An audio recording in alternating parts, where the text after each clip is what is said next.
Здравствуйте, меня зовут Елена Маркарян, и я помогаю людям менять их жизнь к лучшему. И по многочисленным просьбам и вопросам я решила снять ряд видео, где приоткрою завесу того, как же мы можем менять свою жизнь и влиять на события в ней.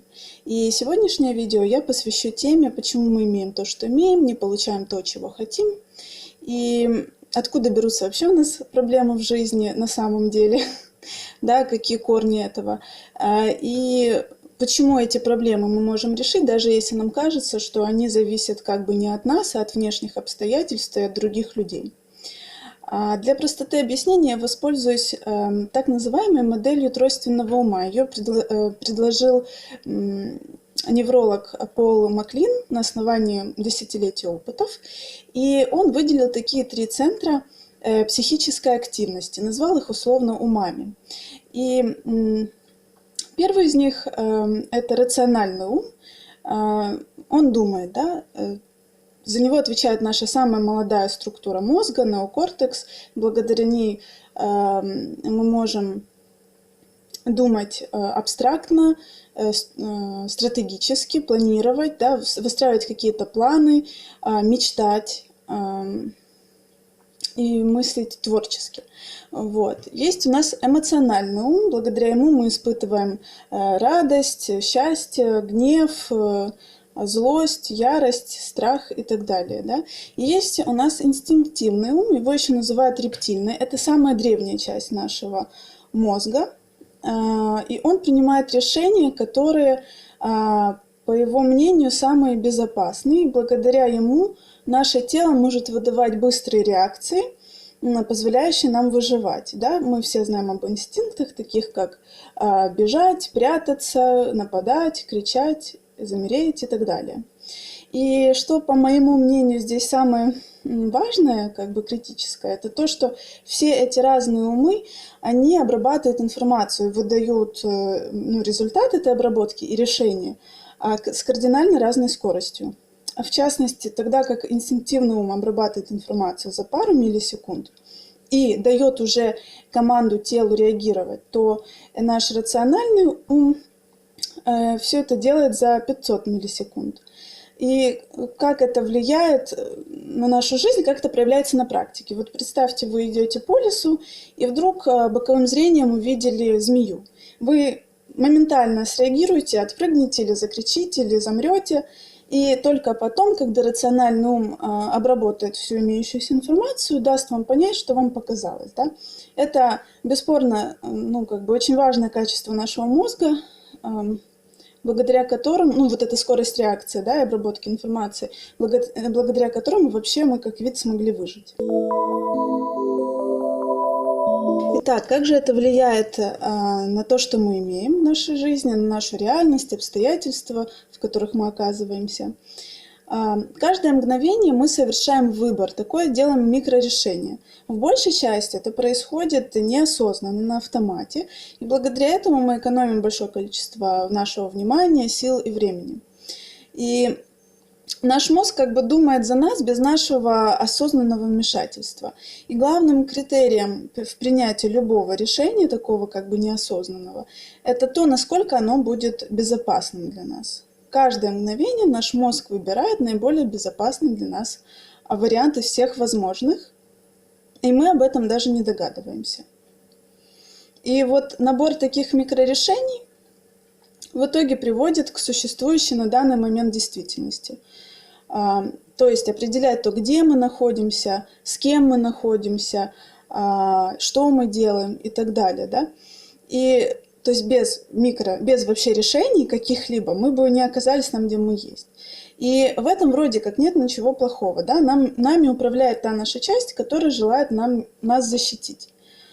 Звучит это прекрасно, и это так и есть, но до того момента, пока с безопасностью не будет связана какая-либо ложная ассоциация. Инстинктивный ум, он руководствуется прошлым опытом и на его основании принимает решения о безопасности. И, соответственно, формирует ассоциации, связанные с опасностью, чтобы обеспечить мгновенную реакцию на эту опасность. Собственно, благодаря этому он так быстро и может реагировать, помимо скорости обработки информации. И тут задействован простой процесс стимул-реакция. Все мы по школе знакомы с экспериментами Павлова.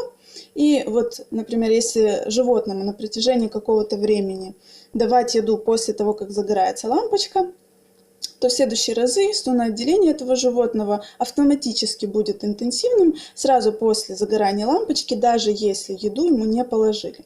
И проводя тут параллель, ложным убеждением здесь будет то, что включение загорания лампочки равно еда. Ведь по факту мы, будучи сторонними наблюдателями за экспериментом, понимаем, что лампочка и еда в принципе не связанные вещи, да?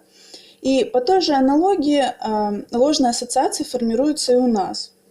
И их еще принято называть установками, убеждениями и подсознательными программами.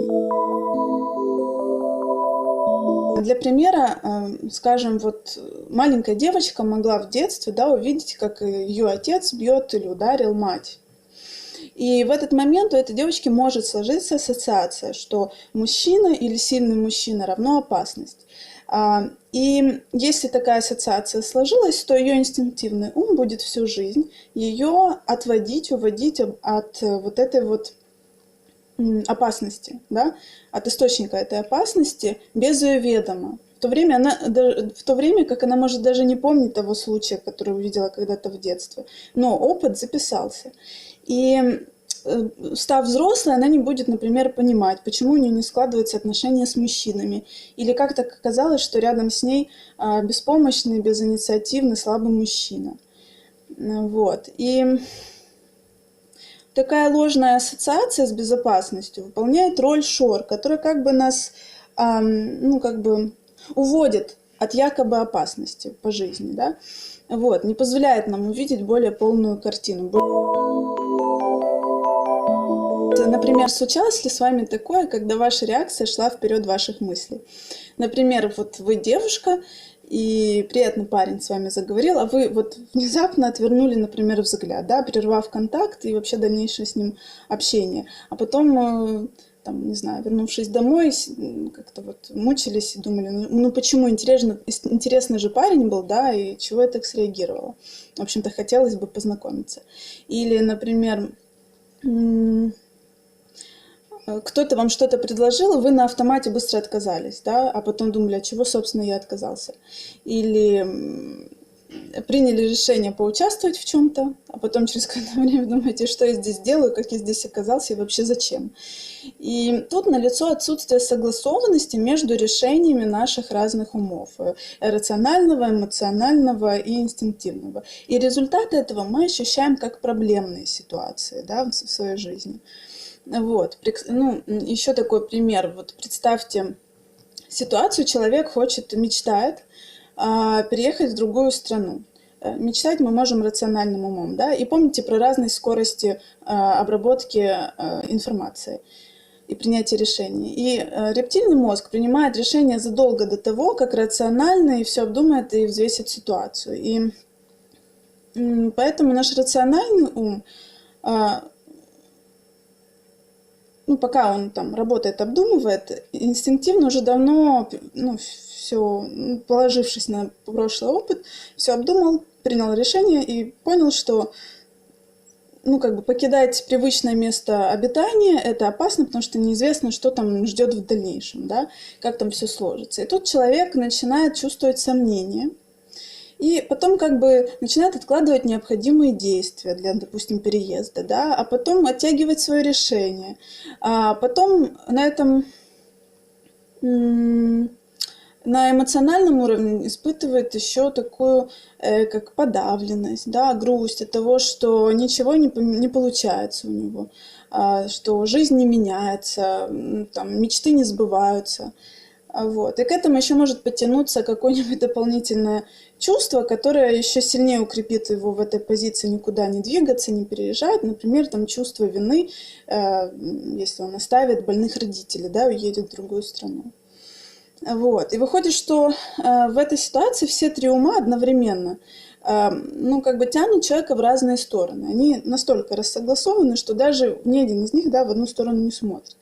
В данном случае в реальности этого человека все происходит так, что он остается на позиции, на которой находился, не предпринимает никаких действий, ничего не меняет и при этом еще и страдает. Метод РПТ, который я применяю в своей частной практике, позволяет пойти сразу в суть проблемы и устранить эти ложные ассоциации с безопасностью на уровне инстинктов. Ну, это позволяет снять мешающие шоры, про которые я говорила, да, достичь большей согласованности между нашими умами, рациональным, эмоциональным и инстинктивным. То есть достичь большей согласованности между нашими замыслами, нашим эмоциональным настроем, нашими микрорешениями, ну и соответствующими действиями. Ну, а это в конечном счете отражается на нашей жизни, на тех результатах, которые мы получаем. И на сегодня на этом видео все. Я надеюсь, что это видео было вам полезно. И в следующем видео я подробнее расскажу, приведу примеры того, как вот эти ложные ассоциации легли в основу, ну или могут лечь, да, в основу жизненных стратегий поведения и какие последствия от этого, как это можно увидеть в своей жизни. Вот, так что до новых встреч!